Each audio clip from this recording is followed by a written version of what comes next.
kormana tapi nawa lantaran ngandung hikmah.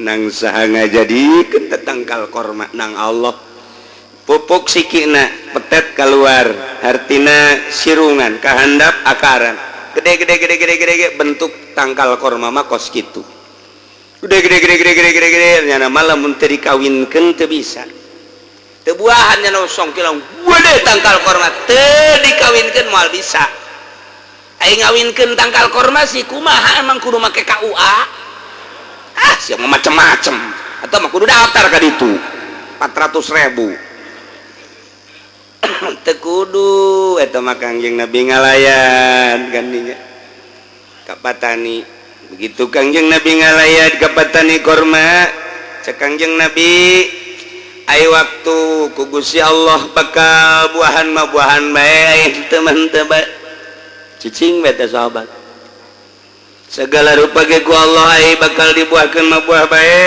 ari teman-teman bae sanes kitu Tuan mah pan teu pernah melak korma ai abdi mah ti leuletik turunan petani korma ai kitu kunaon tiba heula tangkal korma mah tah di mana-mana geus tah kaluar ngarantuy mun teu dikawinkeun moal buahan tuan moal jadi buah lamun mancungna teh tah kaluhur tah eta geus bae dikawinkeun tuan kudu dikawinkeun cara ngawinkeunna kumaha ieu cek eta urang Arab cara ngawinkeunna tah ieu dibelek sanggeus dibelek terus dihijikeun jeung nu ieu kemudian tah dikencengan tah eta ngaranna ngawinkeun korma jaheul cek Kangjeng Nabi antum a'lamu bi umuri dunyakum anjeun leuwih nyaho urusan dunia sok bae terus bae horenganan aya aturan-aturanana tuh aya aturan-aturanana jadi urusan dunia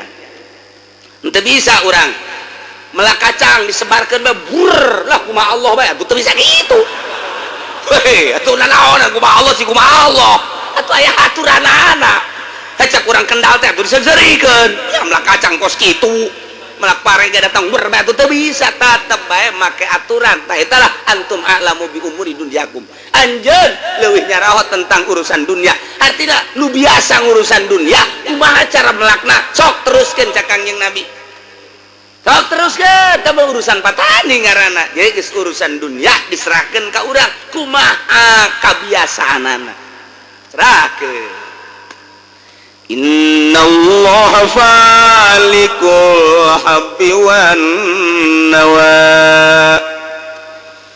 dijelaskeun deui eta teh supaya leuwih jelas jangan dalilan bahwa Allah Maha Pencipta yukhrijul hayya minal mayyiti wa mukhrijul mayyiti minal hayy Allah teh anu ngaluarkeun nu hirup ti nu paeh mana nu hirup manusa hirup dikaluarkeun ti mana tina cai mani anu beku nu paeh manuk hirup dikaluarkeun tina endog bahkan wa mukhrijul mayyit minal hayy jeung ngaluarkeun anu beku ieu ne cai mani tina nu hirup endog tina nu hirup urang teh manusia diciptakeun tina nu paeh nu beku yakni cai manina diciptakeun ku Gusti Allah ti manusia anu hirup nu hirupna diciptakeun deui tina cai mani anu beku cai mani diciptakeun deui dikaluarkeun ti nu hirup atuh kitu bae terus manusia wari manuk teh diciptakeun ti nu beku yakni tina endog timbul tina endog jadilah manuk jadi endogan deui kumari endogna kuari kitu tina endog jadi manuk kotok kitu keneh unggas ngaranna kotok hayam nah ieu teh diciptakeun ku Gusti Allah tina endog diciptakeun tina kotok diciptakeun tina endog nu mantap kuari mah aya babadean heulaan kotok apa heulaan endog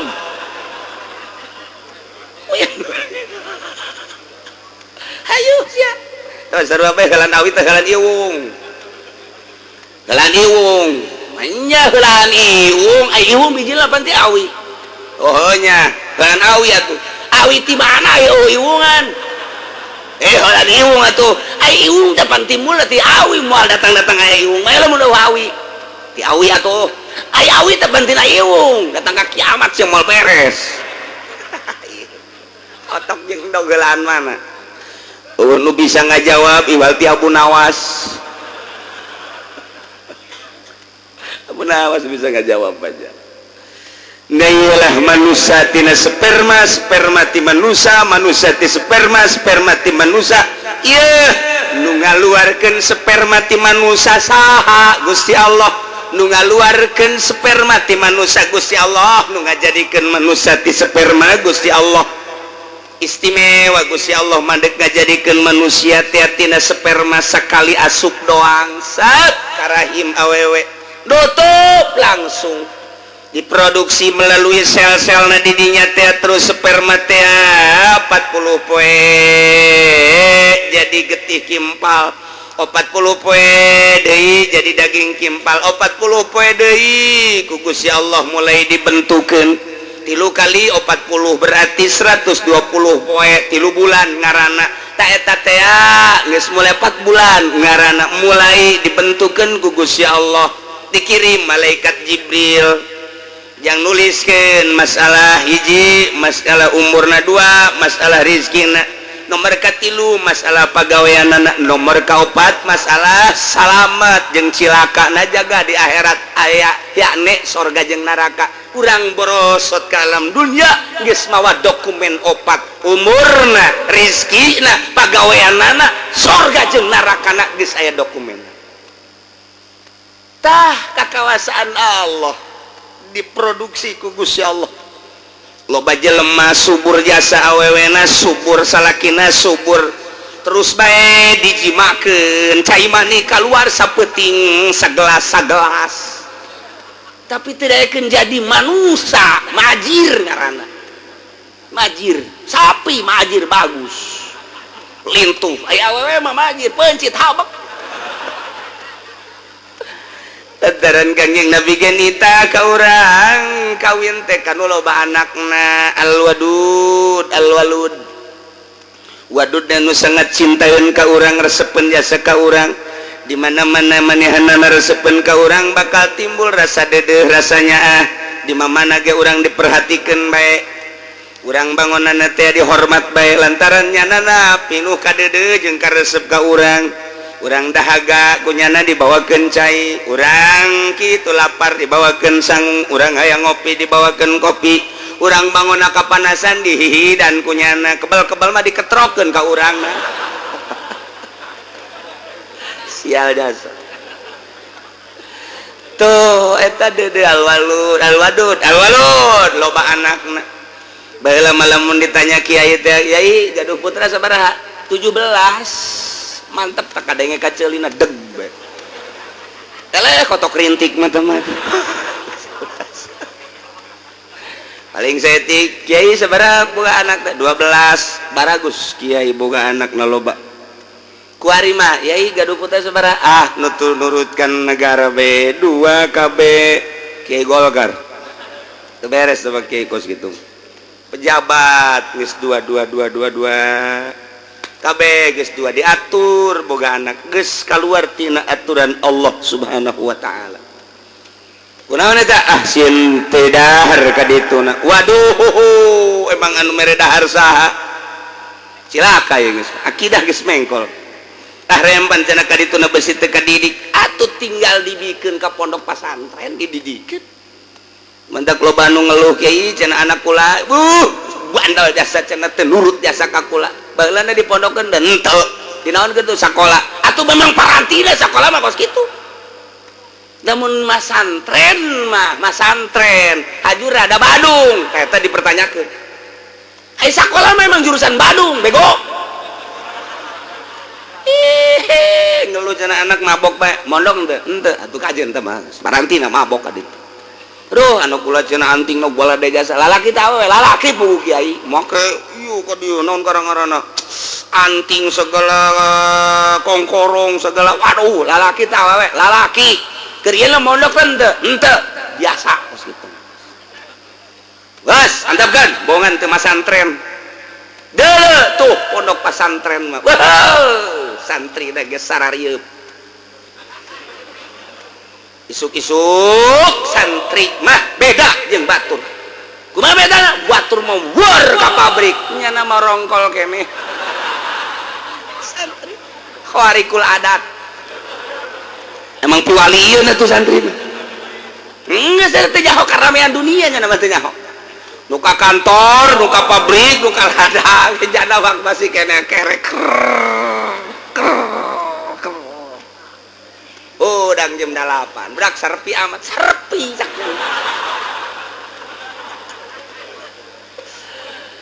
kamarananya jelemanya nuka pabrik geus di pabrik nuka kantor geus di kantor anu ka ladang geus di ladang babaturan nyana atuh kiai geus nongkrong ka majelis nyana mah hudang teh geus eueuh sasaha cek nyana serpi amat ieu jelema ka pondok deui kerek deui khawarikul adat. Santri tenang teu nyahoeun urusan politiknya nama teu nyahoeun urusan ekonomi teu nyahoeun kuari di negara keur ngagodog undang-undang teu nyahoeun nya nama kuari teh keur digodog undang-undang negara teh ieu keur neuk mulai ngasupkeun kitu asas tunggal. Tarik ulur antara organisasi-organisasi sebab baheula teh geus diasupkeun asas tunggal teh membawa bencana di Indonesia. Kok kuari di akhir kepemerintahan SBY malah deuk diasupkeun deui santri mah geus teu nyahoeun urusan-urusan kos kitu. Teu nyahoeun sakodo teh urusan kos kitu ieu. Penting mah aing ngaji, salat, aya nu paeh nyalakeun shalawat beres.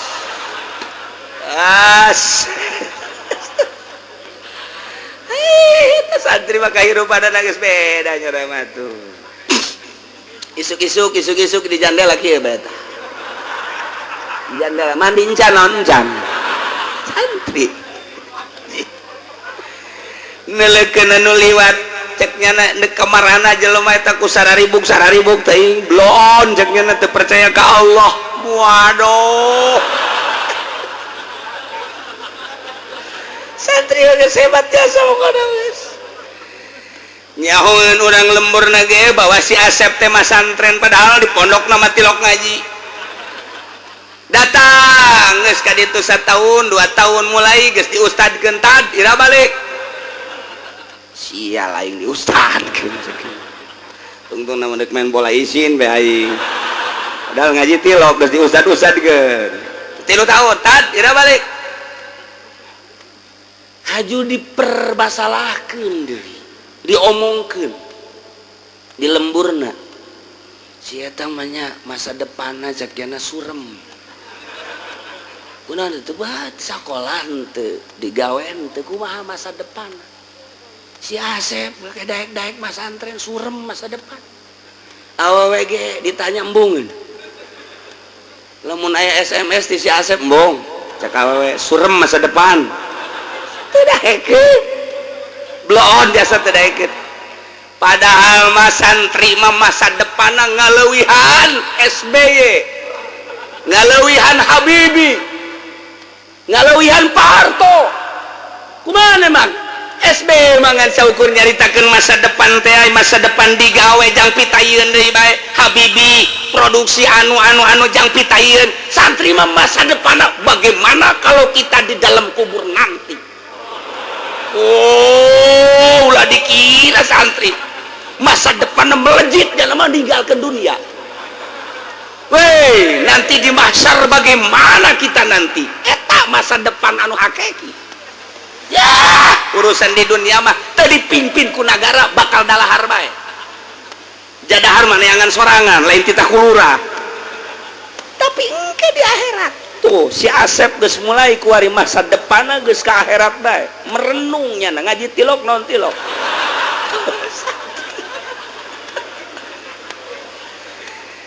ye menang 5 tahun genep tahun siap kadeleuna lembur geus mulai memperhatikan si Asep nu tadina ku urang lembur dicemooh pajar masa depanan baik kuari ngayakeun muludan Asep tita balik kunaon yang jadi protokol ieu protokol keseu nu nyawa dalil. Mulai tadi nama diomongkeun digunjingkeun teu boga masa depan kuari Asep titah balik Sep balik heula Sep. Naon muludan protokol. Ya siap. Siap atuh jadi protokol atuh bohong. Mulainya jadi protokol. Saudara-saudara, alhamdulillahirabbil alamin, pada malam ini kita mengadakan ta'ziman wa takriman. Wih, hebat atuh si Asep atuh. Di pondok nagenya mah ngabaca bae pan. Ngaji henteu ngabaca bae. Eleh beo mah. Kita tunggu Kori dan Mubalik masih di jalan. Ternyata sanggeusna sambutan Kori teu datang Sep. Kori jangan batalkan siapa siap. Sep geus bingung aing protokolnya Kori. Tapi teu eleh gelengnya. Lah aing di pondok ge sok ngayeng-ngayeng aing. Langsung nyana, hei, bisa-bisanya na. Woi. Cak awewe teh aja bisa ada si Asepnya. Kamari mah ku aing SMS teh ditarima. Ku aing kuari dek dibalesan tuh mulai, guys. Mulai, guys. Nu boga anak parawan geus ngadegetan bae. Saya pula ka mana? Jati lo ka mana? Geus beres jana jadi Kori. Mubalik ngabatalkeun. Cek Haji Podoli saya tidak bisa matang. Terperangkap macet. Lanjut saja. Bebe Jasep, iya Haji Podoli itu bisa datang, macet didoyong, macet total kayak kontainer. Aku batu, Haji ku batu, Asep bela ceramah siap. Nyana napas lagi ya. Ilok mundur santri. Alah, aing nyaritakeun sagadang pecang aing lah. Jeung monyet geus bisa aing lah. Muludan geus nyana. De beres. Amplop 3. Protokol Kori.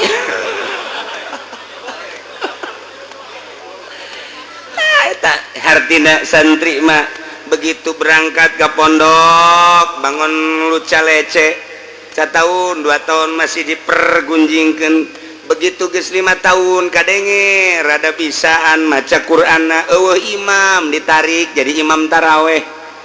Komo geus 7 tahun, komo 10 tahun mah geus kadenge rada bisa pepeletekan, geus mulai diperhatikeun. Cep, bulan si aya di imah aya. Tutu mang anu paeh. Aju paeh sih bebeja ka aing. Pangmandiankeun Cep. Tuh nu bisaeun sia mah pan santri. Siap. Kira mandian nu paeh nu hirup ge bisa aing.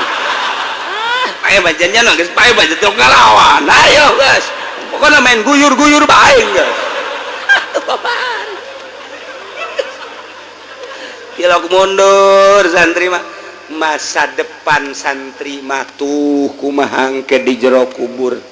Masa depan santri mah tuh engke kumaha mahsyar. Masa depan santri mah tuh kumaha mun nyebrang di jembatan Siratal Mustaqim. Ya jang neangan keindahan kenikmatan anu hakiki. Nu mataknya nama kuari ge geus terisolir hirupna. Terisolir jana mah geus teu dianggap jelema aja santri mah tuh. Kos orang pedalaman Sumatera nya nama tuh. Eta kos gitu, tapi keindahan dari santri. Masya Allah. Lapar, karak masak. Masak isikan golot cak babaturan ieu urang pan sangu doang eueunan tenang ih aing aing mah ulah sok hese-hese lain kitu warung pan geus nutup peuting pan ieu mah kan santri mah peuting masakna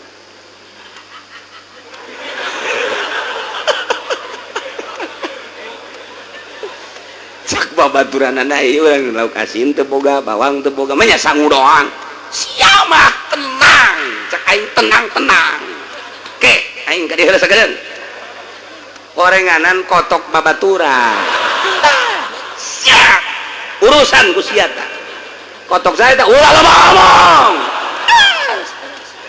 ayo hija sia bisaan emang keur ieu sia teh meuli ayo bae lah goreng beres golotrokeun nu bogana hudangkeun mang hudang dahar jeung aing ayo si boga kotok tenang ayo dahar nu bogana bareng ngarokoknya hahaha bae seserian menang sapoe dua poe kotok aing gaman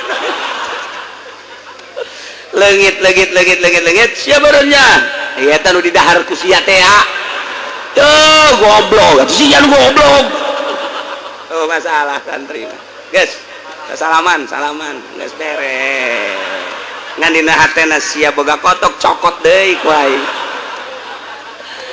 cak kahirupan santri mah indah jasa ngeunaheun nikmat jasa hese pokoknya hayang jadi santri teh kanikmatanna emun urang geus jadi santri ngarasakeun nikmatna hirup emang kumaha gitu geus ka mana balik heeh nek nanti sagadeng doang aing mau balik ngan baju aing kalotor kabeh nu aya bae cak babaturan baju aing ka mana samping eueuh baju orang dibawa balik hujanna menang saminggu datang di ini mah baju aing bawa ku aing jeung aing kalotor pake benges tenang asa nu nyana bae teh kahirupan santri masyaallah nikmat jasa nu mantak moal aya pang indah-indahna ketika jadi santri ngilaheun yusuh masalah masalah hiji bae ngaji salat datang ke waktuna sabulan kolot ingeteun teu ka aing ye can dikiriman dibodem ku sia kolot galakannya na blow on Masya Allah tah eta kadeleuna luca lece kulantarannya nama dididik agama khusus entak teu kacampuran deuk aya nu sakola ulah aya nu maksa hayang sakola di dieu ulah kunaon gitu moal kaharti ku budak sakola mah kahirupan pesantren engke nanya anak kacampuran isme sakola ulah sakola mah sakola bae geus ka ditu anti sakola lain anti ieu deuk dijadikeun pelopor musola pelopor lamun aya bangsa nu sakola-sakolaan gitu engkena teu bagus nyebut dodna engkena walad doli ieu mah kena buleut dodna walad takos gitu wadek disalapkeun yes ku batur di ortodok kajen diburut-burut kajen dibuduk-buduk emang asli buduk masalah tapi deuleu hasilna di Jakarta geus sabaraha nu datang ka kula sabaraha masjid menta santri kiai jang imam geus hese jasa cenah imam sibuk kabeh mantak aya sabaraha santri di dieu nu di Tanjung Priuk aya nu di Grogol aya lainang kula nyana bae ka ditu usaha juga pake eta geus kitu inget ka dongeng abah jeung kula ka Tangerang ceritana ieu nyaritakeun huntuna ngam gitu dek diganti antaran diukur salat barang salat maghrib barita salat maghrib jelema garendut ya carici di nanya di ditu Tangerang belah ditutu nanya ini nunggu siapa nunggu imam oh iya teu kebal bener imamna cak abah teh jata murid aing imam ternyata teu neuleuh biasa we ngimaman beres barang neuleuh cenah kitu orang imamna teh urusan teh di dieu terus ngobrol di hareupeun masjid sia bisa jadi ngimaman di dieu ke kiai ieu teh jelema-jelema garendut ngimam ka kula diangkat jadi imam emang sia kumaha mimitina kula dagang sayur didorong ayo asal maghrib kula maca Quran di asal maghrib maca Quran aya nu ngadengekeun jarapi teh babacaanana kerapi titah jadi imam tadi nembung ngaju daek ka belah dina daek nah kula akhirna mah dibere imah dikawinkeun aju kuari jadi imam di dieu alhamdulillah santri nu baheulana dianggap teu boga masa depan jadi imam hakim ngimam ka santri hakim ih kuari di Tanjung Priuk lah di dina luca lece mata budak baheula Hasanuddin urang Serang wah eta di Tanjung Priuk na pohara jasa kapan di dieu nama tukang asal isuk-isuk memeh ngaji wudu keula 2 piring kuarina jadi kokolot di Tanjung Priuk sabaraha santri teh eta kaparake sebab khusus diolahna emangnya nama jangkos kararit kuari ngaji ke kantor-kantor jadi imam sekitar di daerah kota matunya lagi terus ceramah. Masya Allah aja ikhlas santri mati lo kayak yang dibayar ayo letik macam naon.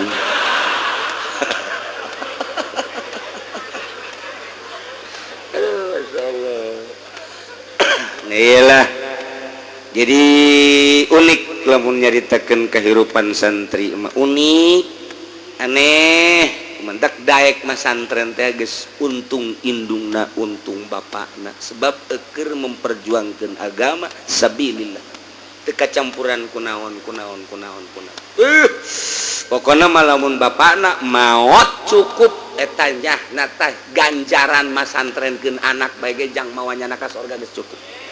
Ulah lala ora emang kumaha ya Allah ya Rabbi nu sok disebut junudullah tentara-tentara Allah aya dua rupa. Nomor kahiji anu jihad di medan laga perang, nomor kedua anu li'ilai kalimat Allah, li'ilai kalimatillah ngaji teh jadi tentara Allah. Urang mah kuari ngaji saminggu sekali. Santri munggal poe. Subuh ngaji, lohor ngaji, asar ngaji, nu ngaji mah nu teu menteu. Jadi jadi antep bae deui ku kiai di mamana ge. Daek ngaji los teu ngaji los. Bodoh. Iya di mamana ge tilok aya nu dihayu-hayu ngaji tilok di pasantren mamana ge cok.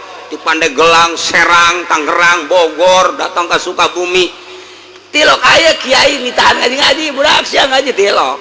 Daek los, teu los. Bodoh sia. Jang sia ieu. Sia daek ngaji pinter jang sia teu daek ngaji atuh geus sia betah dirinya datang ke puluhan tahun los mayar henteu naon teu acenah balik bae los acenah pindah los sama kumaha sia bae tapi hasilna kok beda pan didoakeun khusus lempeng ngadoana supaya Gusti nu ngaji nu teu ngaji ge supaya dibere paham ku Gusti tuh nu mantak nyana jula leuleus di hatena leuleus sakalina teu leuleus balik tuh begitu. Jadi beda salap mah tak itulah ieu mah keur carita dalil kana maha penciptana Gusti Allah innallaha falikul habbi sanyana Gusti Allah anu ngadamel mecahkeun sisikian ngajadikeun tatangkalan terus buahan bermacam-macam tangkal bermacam-macam buah bermacam-macam rasa nang Allah termasuk kurma dipelak jadi buahan nang Allah ngajadikeun lain nang manusia Allah ngajadikeun nu hirup yane manusia ti caimani maha kawasa Allah ngajadikeun caimani ti manusia Allah ngajadikeun manuk tina endog Allah ngajadikeun endog tina manuk na ieulah zalikumullahu fa anna tufakun wallahu alamu bimuradita anu ngajadikeun tatangkalan tina siki anu ngaluarkeun manusia tina sperma anu ngajadikeun manuk tina endog ngajadikeun endog tina manuk ngajadikeun sperma ti manusia na ieu teh sing hade lain lang manusia zalikum eta kabeh Allah anu nyiptakeunana pa anna tufakun kunaon atuh maneh marengkol teu percaya ka Gusti Allah endan teu daekeun maca dua kalimat syahadat teu daekeun ngomongkeun bahwa khaliqul khalqi Allah teu daek endahan nyembah ka patung endahan nyembah ka batu endahan nyembah ka materi endahan nyembah ka kitu dunia padahal nu nyiptakeun langit bumi Allah anu ngajadikeun sisikian Gusti Allah anu ngajadikeun tatangkalan Gusti Allah nu ngabuahkeun Gusti Allah ngajadikeun manusia tina sperma Gusti Allah ngajadikeun sperma ti manusia Gusti Allah ngajadikeun manuk tina endog Gusti Allah ngajadikeun endog tina manuk Gusti Allah kunaon atuh teu daek nyembah ka Allah dalil bahwa Allah lah maha pencipta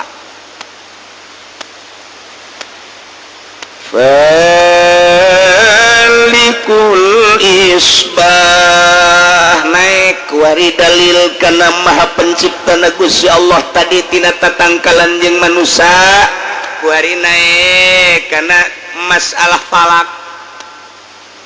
Gusti Allah teh anu nyiptakeun waktu subuh nu ngajadikeun waktu subuh nyingsingkeun waktu subuh tina peuting poek mongkleng buta rata sakira-kira eueuh lampu eueuh neon eueuh listrik mah teu kadeuleuna naon nu ngajadikeun poek Gusti Allah teh eta teh poek teh lantaran mataharina aya di handap kahalangan sebab ayana sinar matahari teh di mana-mana takobul di mana hareup-hareupan ketika mata poe teu keur hareup-hareupan teu ngabogaan sinar maka terjadilah poek ketika muncul di panon poe di sebelah wetan mulai aya waktu subuh nu ngajadikeun waktu subuh teh saha Gusti Allah tanda waktu subuh teh dijadikeun ku Gusti Allah teh aya dua nomor kahiji adalah aya sinar heula ke sinar tersebut jadi eueuh fajar kadzib ngaranna ke sinar kedua ngaranna fajar sodik anu nangtukeun kana waktu subuh begitu diteliti aya fajar kadzib aya fajar sodik aya hiji keanehan diangsongkeun baheula teh ka ahli palak di Amerika bingung di Amerika ge diangsongkeun ahli palak di Yunani heula urang Yunan ge bingung diangsongkeun ka ahli palak kitu Spanyol Uluzbek bingung lantaran pada dasarna panon poe teh di mana-mana geus muncul maka pan teu ditarik deui tapi ieu mah aneh aya sinar disebutna adalah fajar kadzib eta panon poe keur meujeuhna di jero kunaon atuh aya sinar tersebut lebat panjang set tilok nyararaho jelema nu aya di majelis ieu mah lantaran tilok udang subuh deuleu atuh udang heula subuh sok geus jam 4 neuleuh ka arah ditu bakal aya engke ngaranna fajar kadzib eta mah encan jadi waktu subuh tapi aya sinar eta lah nu dipertanyakeun di dunia ka ahli palak di dunia sok geura bingungeun kabeh ge eta engke surup can aya eta mah can asup waktu subuh ke geus aya fajar sodik mangke bakal aya sinar ngebat ka luhur set kemudian nyayan beki berang eta mah henteu surup deui tah eta nu dipermasalahkeun teh ku aya sinar haju eueuh deui sinar naon lamun lain Allah nu nyiptakeun waktu subuh saha deui sebab tina perputaran matahari ge teu kaharti berbagai tafsir nyaritakeun berbagai tokoh-tokoh falak nyaritakeun tentang sinar tersebut sebab ayana sinar teh tina hawa teh anu kasorot ku panon poe dari panon poe nyorot kana hawa timbullah sinar sedangkan eta kan panon poe di jero keneh haju aya surup heula kahalangan kunaon datang ka kuari encan terpecahkeun geus moal aya nu bisa memecahkeun eta mah hiji penciptana Khalikul Isbah Gusti Allah Subhanahu wa taala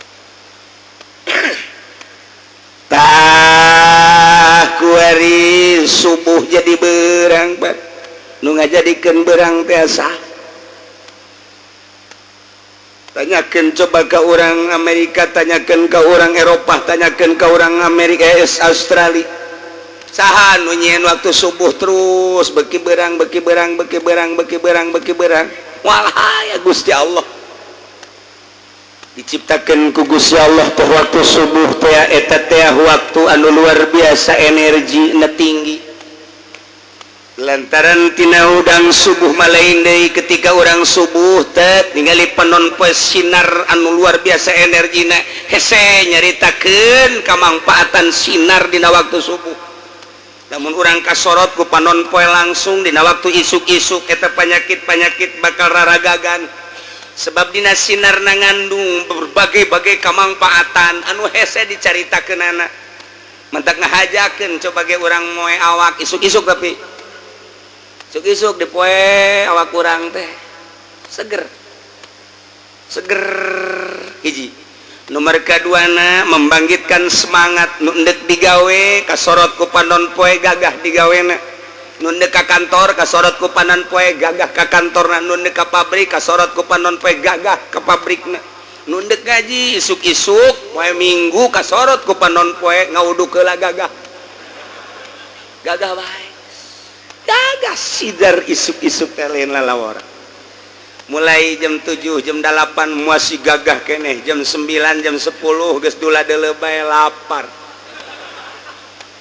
sinar lapar geus aya dula-deuleu bae sial kiai angel amat ngajina nyumpahan ka kiai tolol sidar jam 11 mah geus lain deui ngantuk setengah 12 geus pohara jasa geus ngantuk boro-boro disadiakan tempat tidur diuk bae bisa nundutan hees numantak kurang ke masjid jam 10 ke masjid jam 11 poe Jumat diuk sila hees ulah dihudangkeun bubar Jumat kita bawaan sinar matahari isuk-isuk pan beda tapi begitu setengah 12 jam 12 lain deui naik deui ke ketika jam 2 mulai gairah aya deui gitulah diciptakeun ku Gusti Allah nu nyiptakeun kos kitu teh saha Gusti Allah Masya Allah balikul isbah wa ja'ala laila sakana jeung Allah ngajadikeun peuting sebagai tempat istirahat berang orang kaladang capek nuka kantor capek nuka pabrik capek balik hari maghrib sholat dahar istirahat isya langsung jang istirahat penting teh wa ja'alal laila sakana lumentak aneh ku hari mah dagang ti penting baheula mapan ku kolot teh ai maghrib titah nutup dagang teh ulah sok engka geus waktu istirahat ku hari mah maghrib malah